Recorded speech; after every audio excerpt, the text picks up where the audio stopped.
So because there's a natural crack, I'm not going to worry too much about it. I'm just going to go to town on the corner of this. We'll see what happens.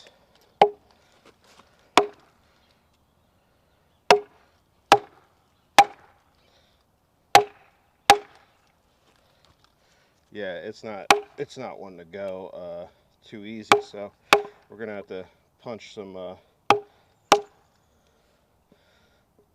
score line a little better. I don't listen to me. So yeah, it's not completely straight, this crack, but that's all right.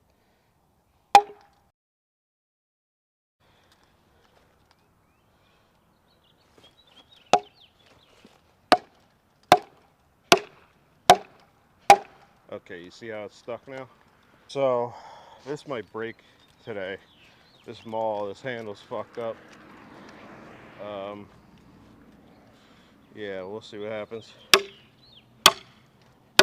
You might be thinking, wow, he's abusing an axe. Yes, I am. This is a 2019 Council tool, and I am abusing it. Don't do this with vintage, or don't do this with something you paid a lot of money for in general. I mean, I paid 35 bucks for this, so I can abuse it a little. Whoops. So you want to watch this cracking. The second step, after you get it started enough, is to start using thicker wedges. Because essentially that's what your axe is. Your axe is just a wedge. But a boy's axe is kind of a thin wedge, so it'll penetrate easily.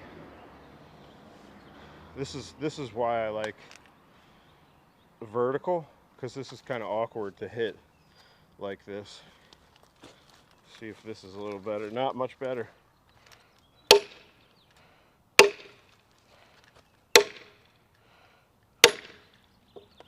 Now we're starting to open up. What you really don't want to do is too much pressure in one area. So once I can slip a wedge in there, I'm gonna. Because I don't want to crack it. I don't want it to go somewhere else. Sometimes you can get away with a lot, and it's pretty much opening up by itself right now. So let's try to sneak a wedge in. They have specialty wedges for doing this, but I don't have any of those. I just have regular splitting wedges, and they squirt out a lot, so you want to be real careful, because I've nailed myself in the shin in such a painful way. So be careful with the where you stand. Yeah, see, it's popping out.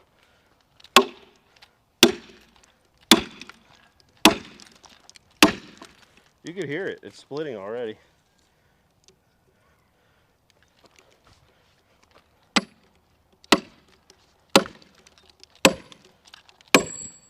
Whoops. Let's try this one. This one's a bit longer and thinner, so it might not sneak out.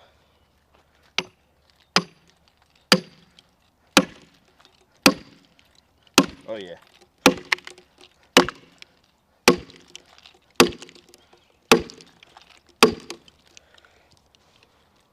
Checking the top.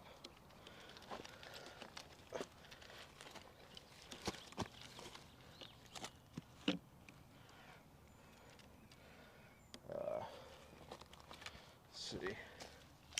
Here's some mulberry. This is just scrap. There we go. Now this is better. So once you start getting the top to split, you could put a wedge in there. And this makes your whole life easier once you start spreading out the weight. Most of the time what I'll do is I'll wait till this is loose. And that's when I'll start worrying about the top.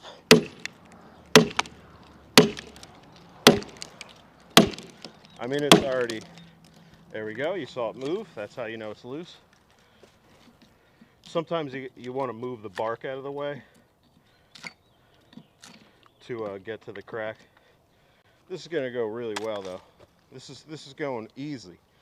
I'd imagine it's because I had a terrible dance with American Beach yesterday. The thing about being safe with the wedges squirting out, I learned this the hard way.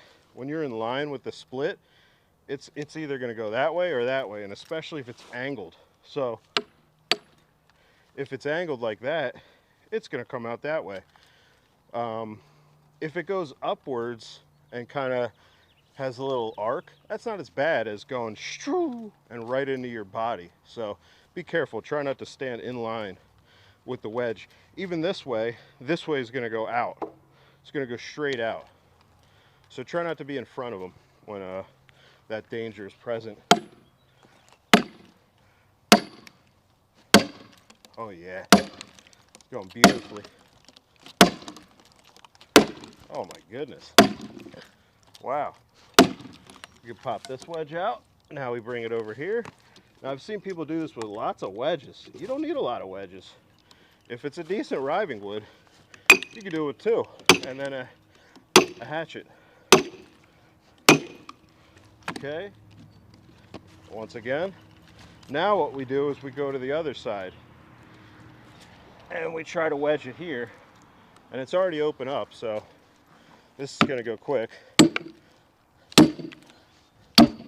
Ooh.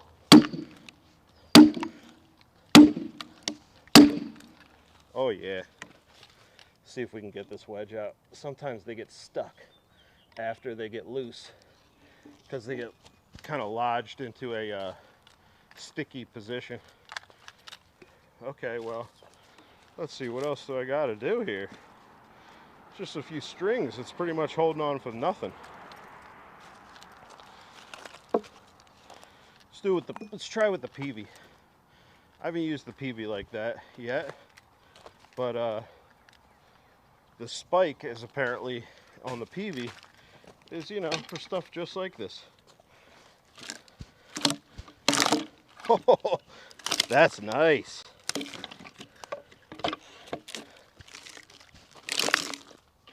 Now there is a knot in there, but looks pretty good otherwise. Here, let's separate this bad boy.